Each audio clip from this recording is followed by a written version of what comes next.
Sir Arthur Conan Doyle, The Adventure of the Red Circle. An audiobook narrated by David McCran. Part 1. Well, Mrs. Warren, I cannot see that you have any particular cause for uneasiness, nor do I understand why I, whose time is of some value, should interfere in the matter. I really have other things to engage me. So spoke Sherlock Holmes, and turned back to the great scrapbook in which he was arranging and indexing some of his recent material. But the landlady had the pertinacity and also the cunning of her sex. She held her ground firmly. "You arranged an affair for a lodger of mine last year," she said. "Mr. Fairdale Hobbs." "Ah, yes, a simple matter." "But he would never cease talking of it, your kindness, sir, and the way in which you brought light into the darkness.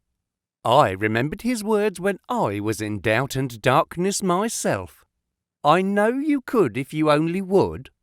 Holmes was accessible upon the side of flattery, and also, to do him justice, upon the side of kindliness. The two forces made him lay down his gum-brush with a sigh of resignation and push back his chair. "Well, well, Mrs. Warren, let us hear about it then. You don't object to tobacco, I take it?" "Thank you, Watson. The matches?" "You are uneasy, as I understand, because your new lodger remains in his rooms, and you cannot see him. Why, bless you, Mrs. Warren, if I were your lodger, you often would not see me for weeks on end." "No doubt, sir, but this is different. It frightens me, Mr. Holmes. I can't sleep for fright. To hear his quick step moving here and moving there from early morning to late at night, and yet never to catch so much as a glimpse of him, it is more than I can stand. My husband is as nervous over it as I am, but he is out at his work all day, while I get no rest from it. What is he hiding for? What has he done? Except for the girl, I'm all alone in the house with him, and it's more than my nerves can stand." Holmes leaned forward and laid his long, thin fingers upon the woman's shoulder. He had an almost hypnotic power of soothing when he wished. The scared look faded from her eyes, and her agitated features smoothed into their usual commonplace. She sat down in the chair which he had indicated. "If I take it up, I must understand every detail," said he. "Take time to consider. The smallest point may be the most essential. You say that the man came 10 days ago and paid you for a fortnight's board and lodging." "He asked my terms, sir, and I said 50 shillings a week. There is a small sitting-room and bedroom and all complete at the top of the house." "Well?" "He said, 'I'll pay you £5 a week if I can have it on my own terms.' I am a poor woman, sir, and Mr. Warren earns little, and the money meant much to me. He took out a £10 note, and he held it out to me then and there. 'You can have the same every fortnight for a long time to come if you keep the terms,' he said. 'If not, I'll have no more to do with you.'" "What were the terms?" "Well, sir, they were that he was to have a key of the house. That was all right, lodgers often have them. Also, that he was to be left entirely to himself, and never, upon any excuse, to be disturbed." "Nothing wonderful in that, surely?" "Not in reason, sir, but this is out of all reason. He has been there for 10 days, and neither Mr. Warren, nor I, nor the girl has once set eyes upon him. We can hear that quick step of his pacing up and down, night and morning and noon, but except on the first night, he had never once gone out of the house." "Oh, he went out the first night, did he?"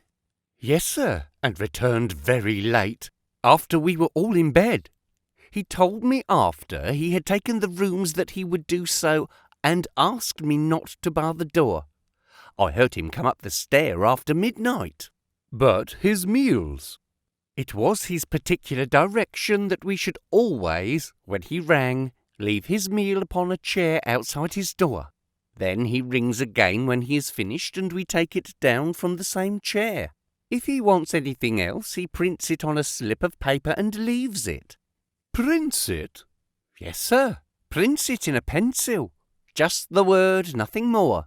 Here's one I brought to show you. Soap. Here's another. Match. This is one he left the first morning. Daily Gazette. I leave that paper with his breakfast every morning." "Dear me, Watson," said Holmes, staring with great curiosity at the slips of foolscap which the landlady had handed to him. "This is certainly a little unusual. Seclusion I can understand. But why print? Printing is a clumsy process. Why not write? What would it suggest, Watson? That he desired to conceal his handwriting. But why? What can it matter to him that his landlady should have a word of his writing? Still, it may be as you say. Then again, why such laconic messages? I cannot imagine. It opens a pleasing field for intelligent speculation. The words are written with a broad-pointed, violet-tinted pencil of a not unusual pattern. You will observe that the paper is torn away at the side here after the printing was done, so that the S of soap is partly gone. Suggestive, Watson, is it not? Of caution? Exactly. There was evidently some mark, some thumbprint, something which might give a clue to the person's identity. Now, Mrs. Warren, you say that the man was of middle size, dark and bearded. What age would he be? Youngish, sir, not over 30. Well, can you give me no further indications? He spoke good English, sir, and yet I thought he was a foreigner by his accent. And he was well dressed. Very smartly dressed, sir. Quite the gentleman. Dark clothes. Nothing you would note. He gave no name. No, sir. And has no letters or callers? None. But surely you or the girl enter his room of a morning? No, sir. He looks after himself entirely. Dear me, that is certainly remarkable. What about his luggage? He had one big brown bag with him, nothing else. Well, we don't seem to have much material to help us. Do you say nothing has come out of that room? Absolutely nothing? The landlady drew an envelope from her bag. From it she shook out 2 burnt matches and a cigarette end upon the table. They were on his tray this morning. I brought them because I had heard that you can read great things out of small ones. Holmes shrugged his shoulders. There is nothing here, said he. The matches have of course been used to light cigarettes. That is obvious from the shortness of the burnt end. Half the match is consumed in lighting a pipe or cigar.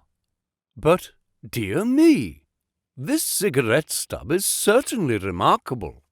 The gentleman was bearded and moustached, you say? Yes, sir. I don't understand that. I should say that only a clean-shaven man could have smoked this. Why, Watson, even your modest moustache would have been singed. A holder, I suggested. No, the end is matted. I suppose there could not be 2 people in your rooms, Mrs. Warren? No, sir. He eats so little that I often wonder it can keep life in one. Well, I think we must wait for a little more material. After all, you have nothing to complain of.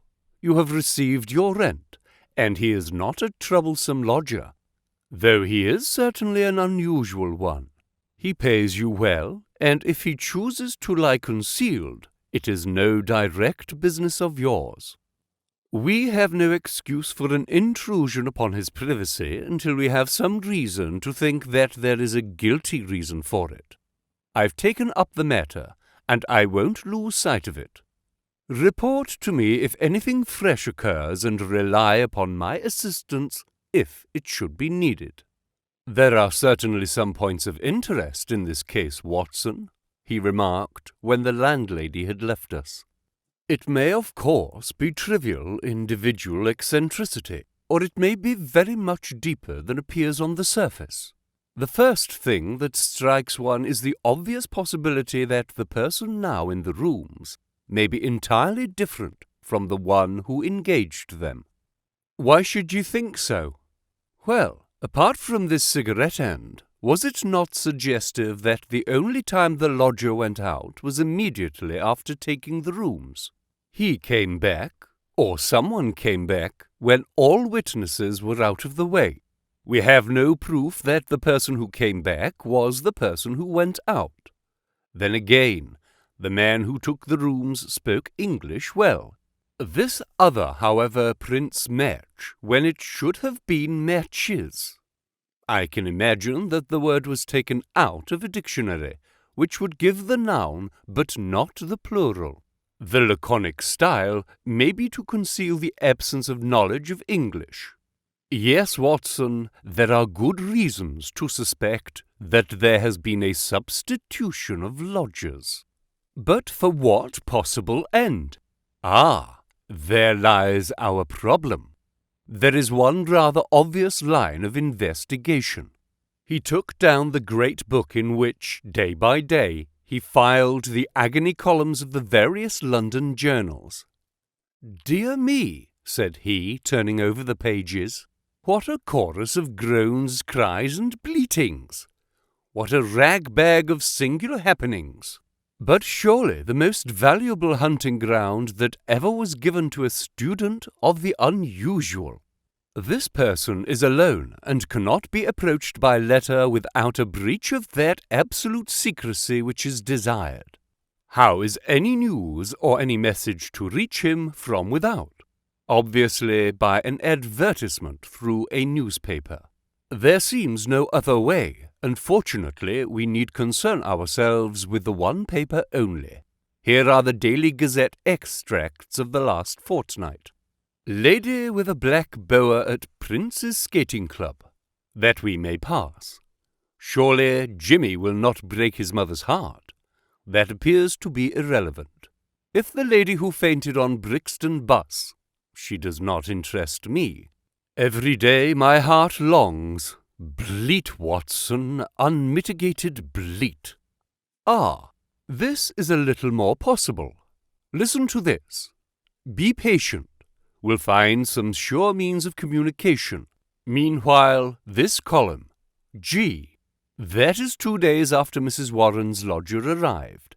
It sounds plausible, does it not? The mysterious one could understand English, even if he could not print it. Let us see if we can pick up the trace again. Yes, here we are, 3 days later. Am making successful arrangements. Patience and prudence. The clouds will pass. G. Nothing for a week after that. Then comes something much more definite. The path is clearing. If I find chance, signal message remember code agreed.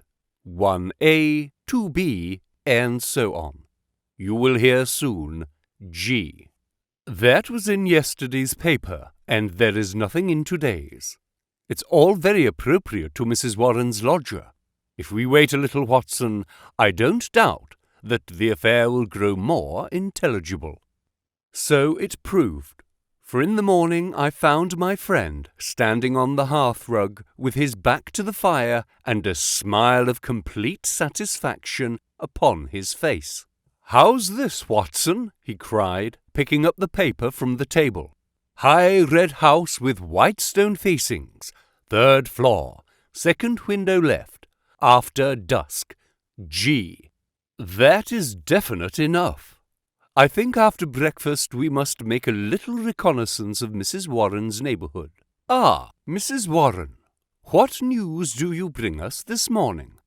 Our client suddenly burst into the room with an explosive energy which told of some new and momentous development. "It's a police matter, Mr. Holmes," she cried. "I'll have no more of it. He shall pack out of there with his baggage.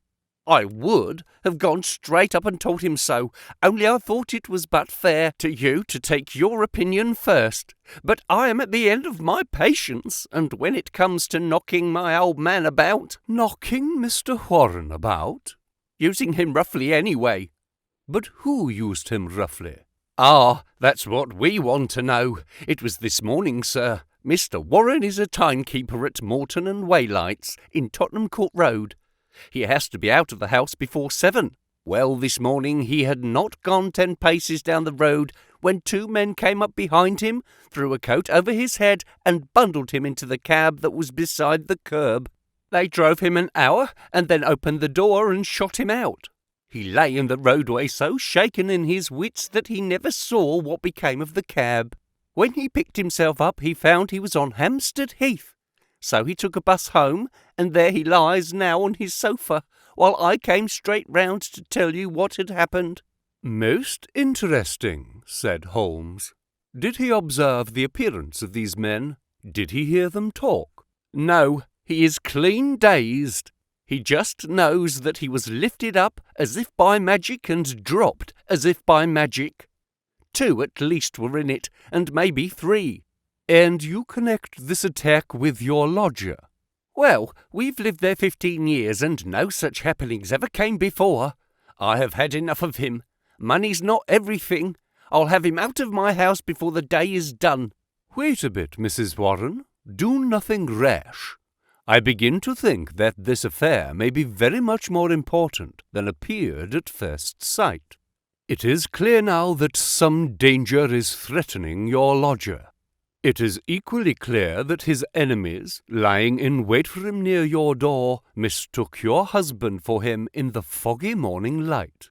On discovering their mistake, they released him. What they would have done had it not been a mistake, we can only conjecture." "Well, what am I to do, Mr. Holmes?" "I have a great fancy to see this lodger of yours, Mrs. Warren." "I don't see how that is to be managed unless you break in the door.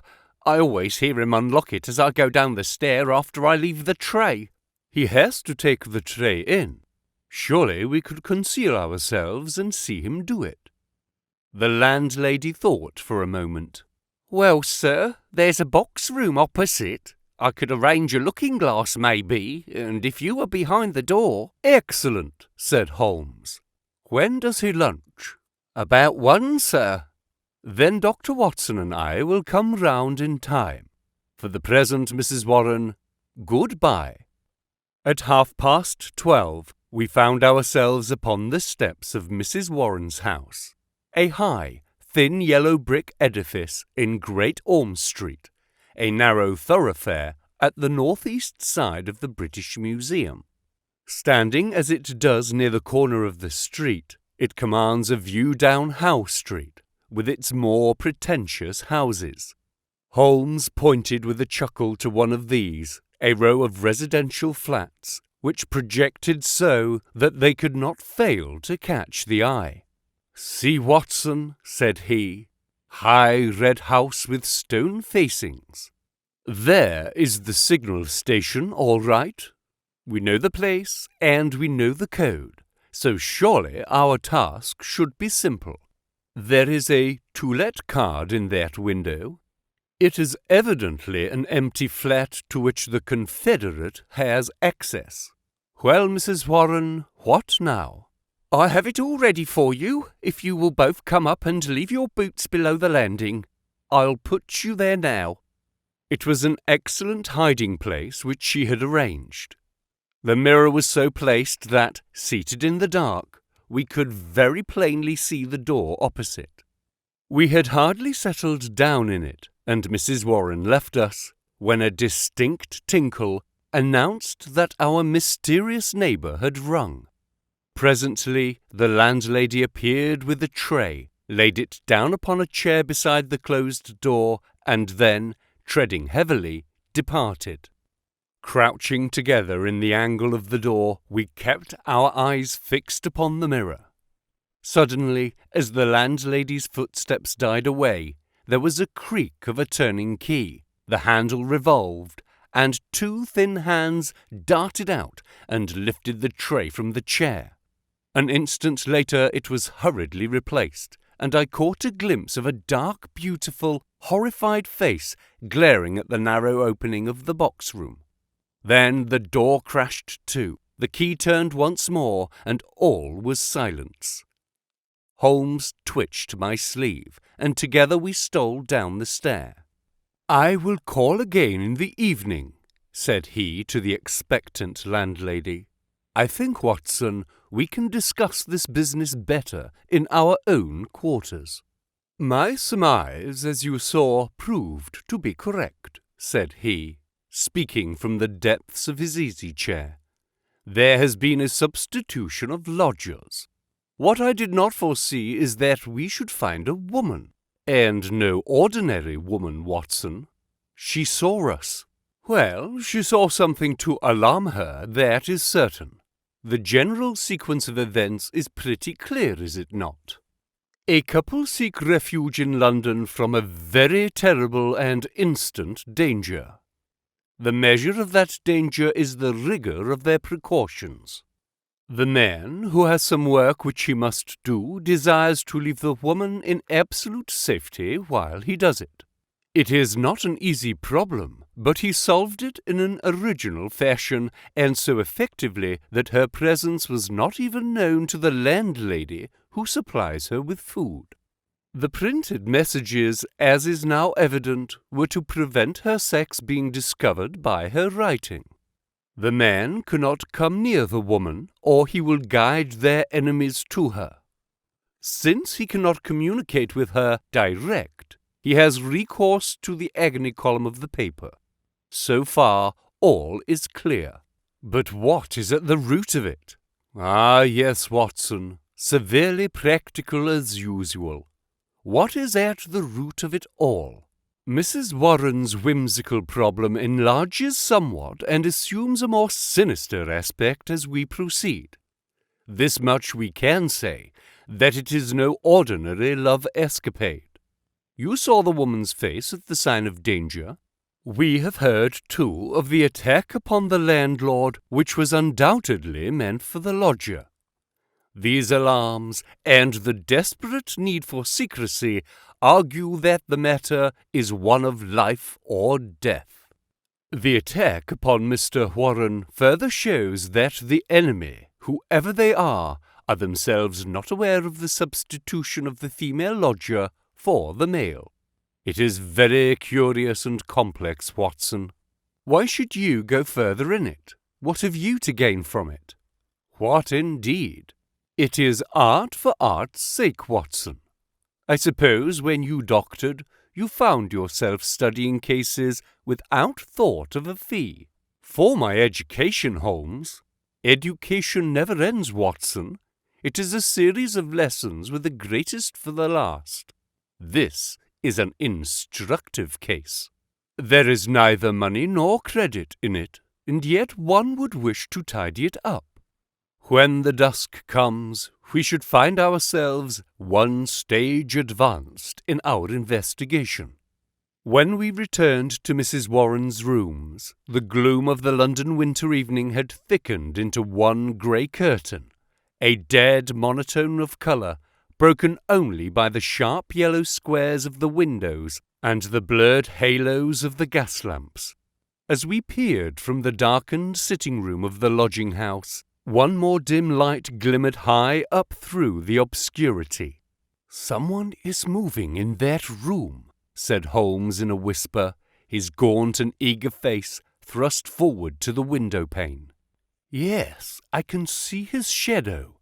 There he is again. He has a candle in his hand.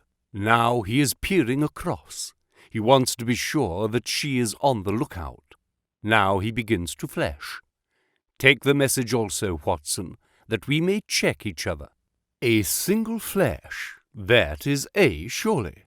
Now then, how many did you make it? 20? So did I. That should mean T. A-T. That's intelligible enough. Another T. Surely this is the beginning of a second word. Now then, T-E-N-T-A, dead stop.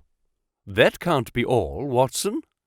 Attenta gives no sense, nor is it any better as 3 words, at-ten-ta, unless T-A are a person's initials. There it goes again. What's that? A-T-T-E? Why, it's the same message over again. Curious, Watson, very curious. Now he is off once more. A-T. Why is he repeating it for the 3rd time? Attenta, 3 times. How often will he repeat it? No, that seems to be the finish. Has he withdrawn from the window? What do you make of it, Watson? A cipher message, Holmes. My companion gave a sudden chuckle of comprehension. And not a very obscure cipher, Watson, said he.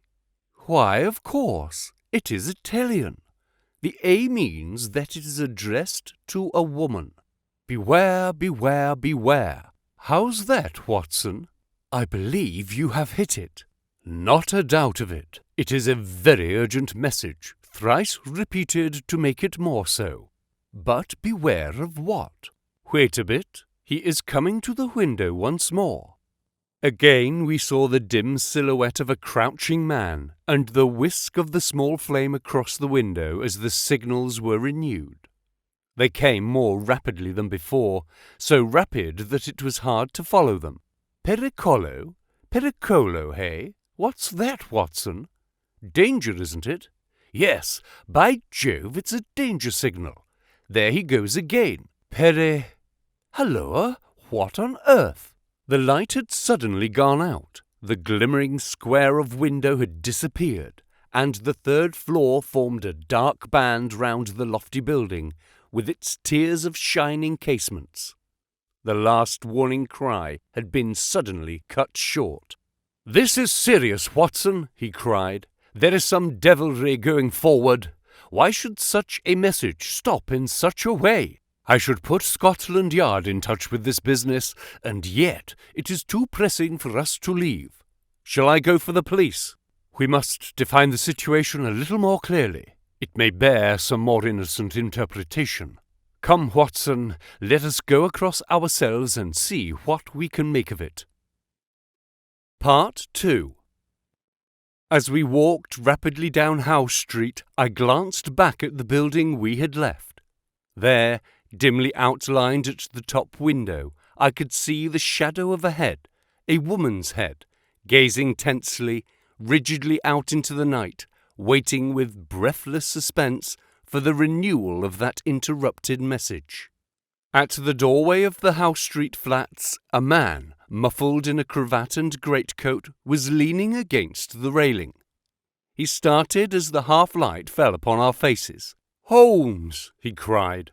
"Why, Gregson," said my companion, as he shook hands with the Scotland Yard detective. "Journey's end with lovers meeting. What brings you here?" "The same reasons that bring you, I expect," said Gregson. "How you got onto it I can't imagine." "Different threads, but leading up to the same tangle. I've been taking signals." "Signals?" "Yes, from that window. They broke off in the middle.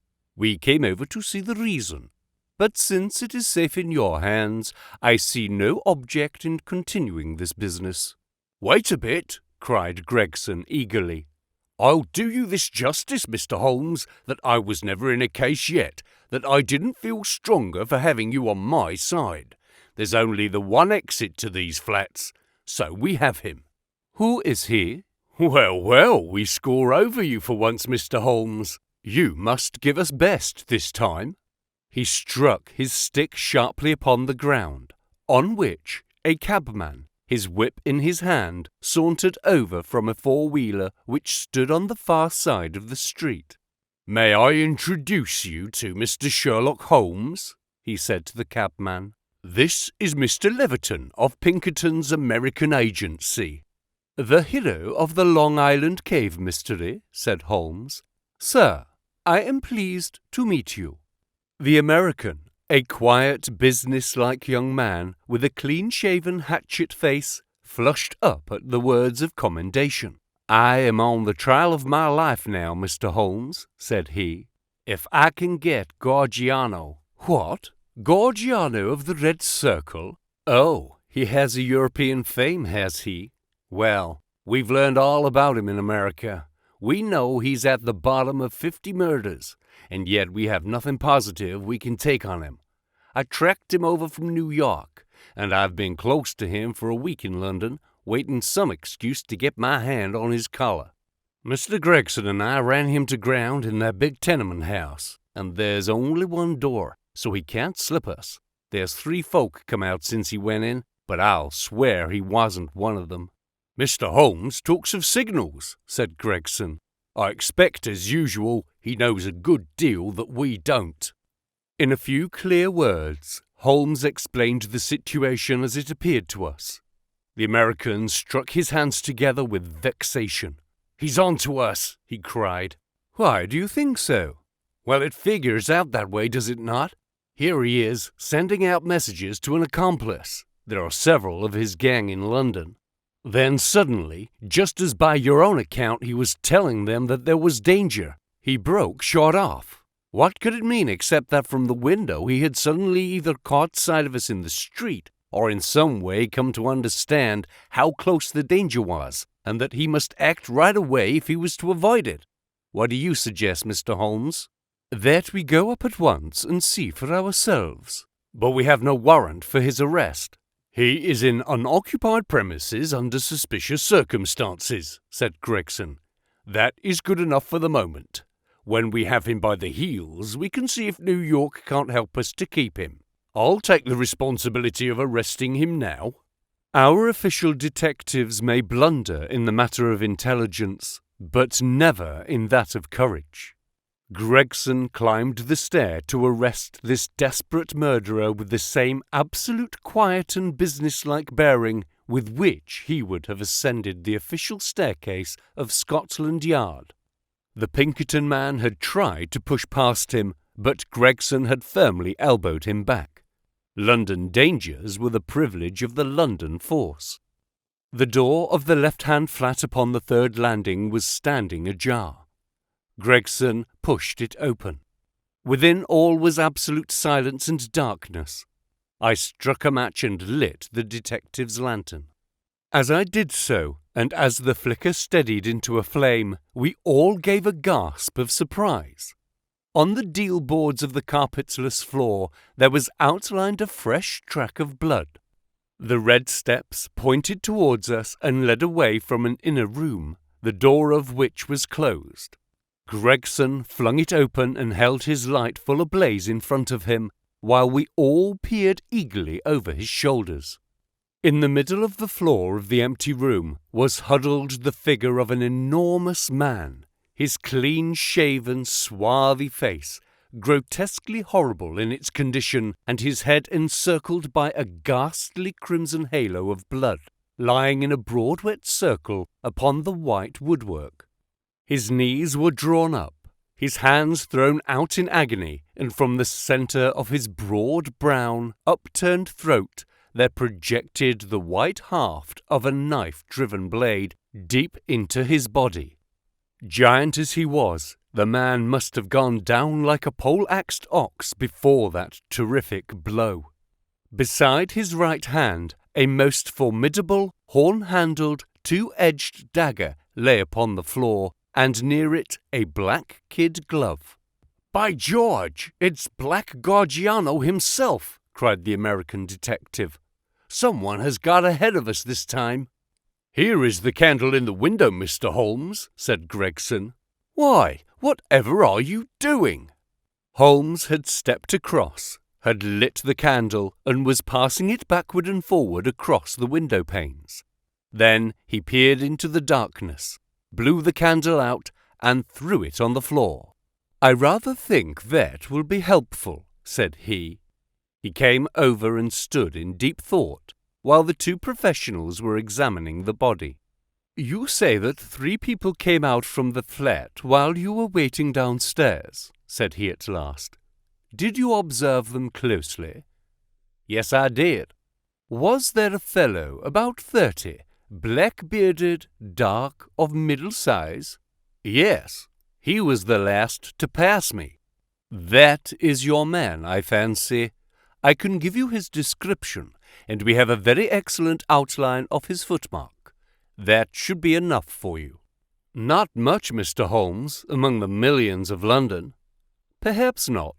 That is why I thought it best to summon this lady to your aid." We all turned round at the words. There, framed in the doorway, was a tall and beautiful woman, the mysterious lodger of Bloomsbury. Slowly she advanced, her face pale and drawn with a frightful apprehension, her eyes fixed and staring, her terrified gaze riveted upon the dark figure on the floor. "You have killed him," she muttered. "Oh, Dio mio, you have killed him." Then I heard a sharp intake of her breath, and she sprang into the air with a cry of joy. Round and round the room she danced, her hands clapping, her dark eyes gleaming with delighted wonder, and 1,000 pretty Italian exclamations pouring from her lips. It was terrible and amazing to see such a woman so convulsed with joy at such a sight. Suddenly she stopped, and gazed at us all with a questioning stare. "But you are the police, are you not? You have killed Giuseppe Gorgiano. Is it not so?" "We are the police, madam." She looked round into the shadows of the room. "But where then is Gennaro?" she asked. "He is my husband, Gennaro Luca. I am Emilia Luca, and we are both from New York. Where is Gennaro? He called me this moment from this window, and I ran with all my speed." "It was I who called," said Holmes. "You? How could you call?" "Your cipher was not difficult, madam. Your presence here was desirable. I knew that I only had to flash Vieni, and you would surely come." The beautiful Italian looked with awe at my companion. "I do not understand how you know these things," she said. "Giuseppe Gorgiano, how did he—" She paused, and then suddenly her face lit up with pride and delight. "Now I see it. My Girano, my splendid, beautiful Girano, who has guarded me safe from all harm, he did it. With his own strong hand he killed the monster.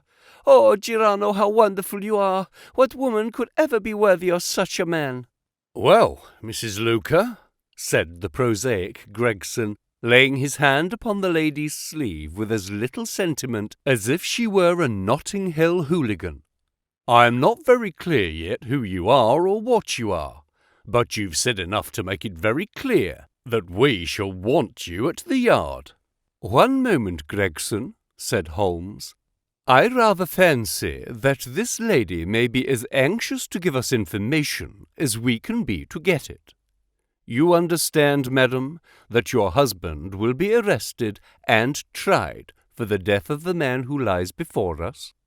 What you say may be used in evidence, but if you think that he has acted from motives which are not criminal, and which he would wish to have known, then you cannot serve him better than by telling us the whole story."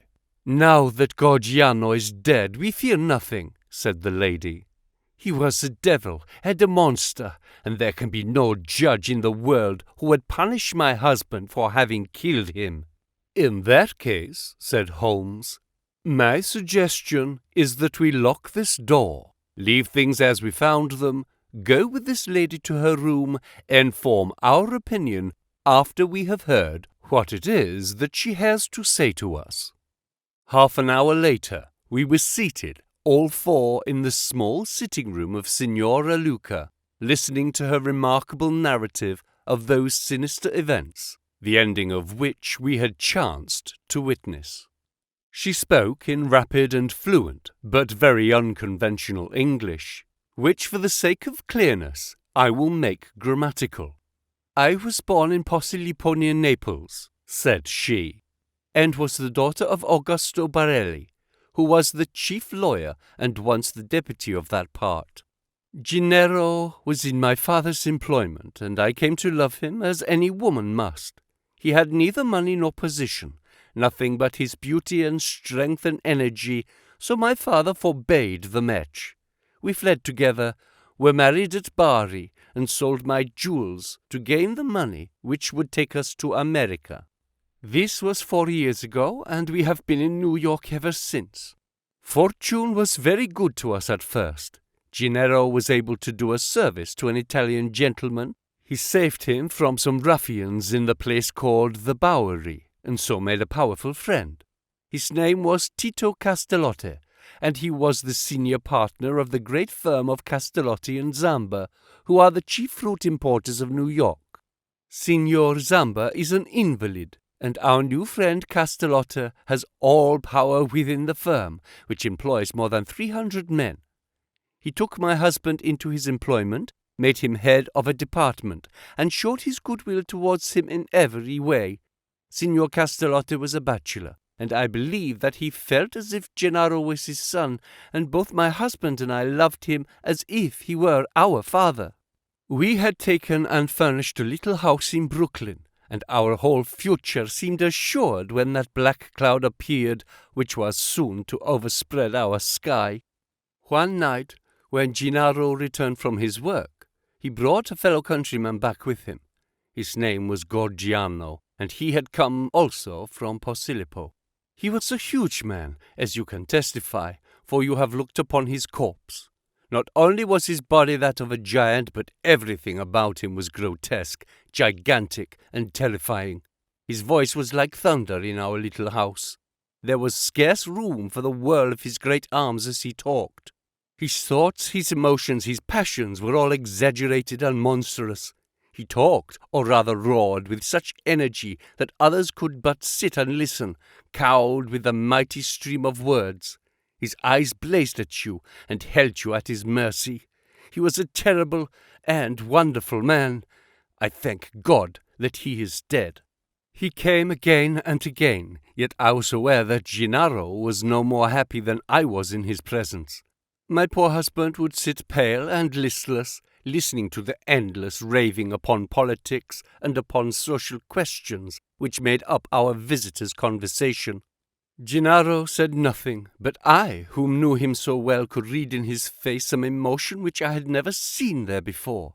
At first, I thought it was dislike, and then gradually I understood that it was more than dislike. It was fear, a deep, secret, shrinking fear.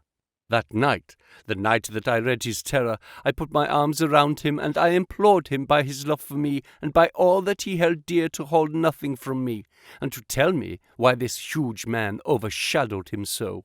He told me, and my own heart grew cold as ice as I listened.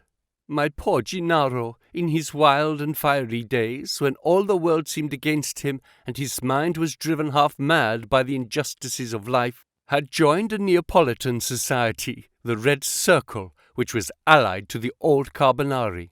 The oaths and secrets of this brotherhood were frightful, but once within its rule, no escape was possible. When we had fled to America, Gennaro thought that he had cast it all off forever. What was his horror one evening to meet in the streets the very man who had initiated him in Naples, the giant Gorgiano, a man who had earned the name of Death in the south of Italy, for he was red to the elbow in murder. He had come to New York to avoid the Italian police, and he had already planted a branch of this dreadful society in his new home. All this Gennaro told me, and showed me a summons which he had received that very day, a red circle drawn upon the head of it, telling him that a lodge would be held upon a certain date, and that his presence at it was required and ordered. That was bad enough, but worse was to come. I had noticed for some time that when Gorgiano came to us, as he constantly did in the evening, he spoke much to me, and even when his words were to my husband, those terrible, glaring wild beast eyes of his were always turned upon me. One night his secret came out. I had awakened what he called love within him, the love of a brute, a savage. Gennaro had not yet returned when he came. He pushed his way in. seized me in his mighty arms, hugged me in his bear's embrace, covered me with kisses, and implored me to come away with him. I was struggling and screaming when Gennaro entered and attacked him. He struck Gennaro senseless, and fled from the house which he was never more to enter. It was a deadly enemy that we made that night. A few days later came the meeting. Gennaro returned from it with a face which told me that something dreadful had occurred. It was worse than we could have imagined possible. The funds of the society were raised by blackmailing rich Italians and threatening them with violence should they refuse the money. It seems that Castellotta, our dear friend and benefactor, had been approached. He had refused to yield to threats, and he had handed the notices to the police. It was resolved now that such an example should be made of them as would prevent any other victim from rebelling. At the meeting it was arranged that he and his house should be blown up with dynamite. There was a drawing of lots as to who should carry out the deed. Gennaro saw our enemy's cruel face smiling at him as he dipped his hand in the bag.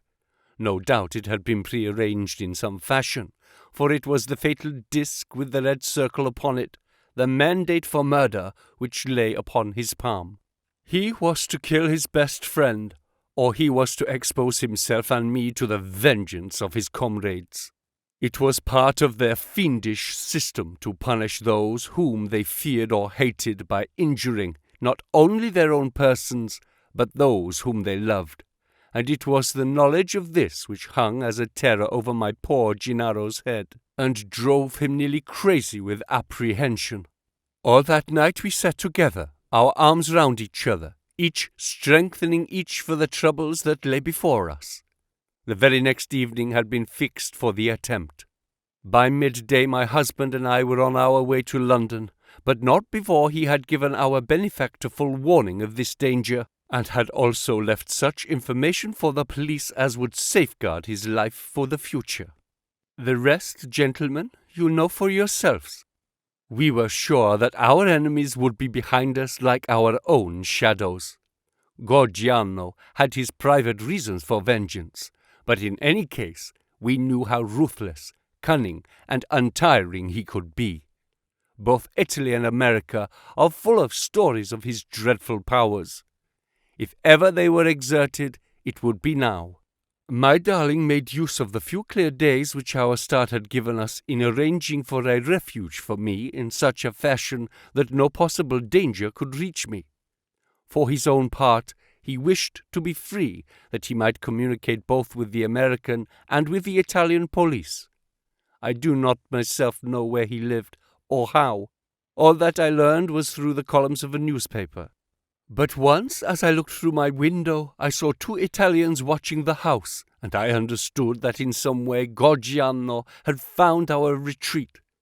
Finally, Gennaro told me through the paper that he would signal to me from a certain window, but when the signals came, they were nothing but warnings, which were suddenly interrupted.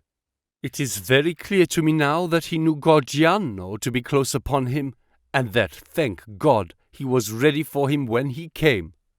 And now, gentlemen, I would ask you whether we have anything to fear from the law, or whether any judge upon earth would condemn my Gennaro for what he has done.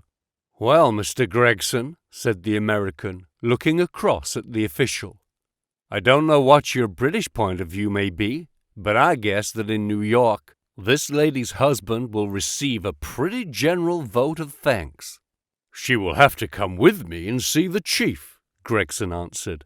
"If what she says is corroborated, I don't think she or her husband has much to fear. But what I can't make head nor tail of, Mr. Holmes, is how on earth you got yourself mixed up in the matter." "Education, Gregson, education. Still seeking knowledge at the old university. Well, Watson, you have one more specimen of the tragic and grotesque to add to your collection. By the way, it is not 8 o'clock, and a Wagner night at Covent Garden. If we hurry, we might be in time for the second act."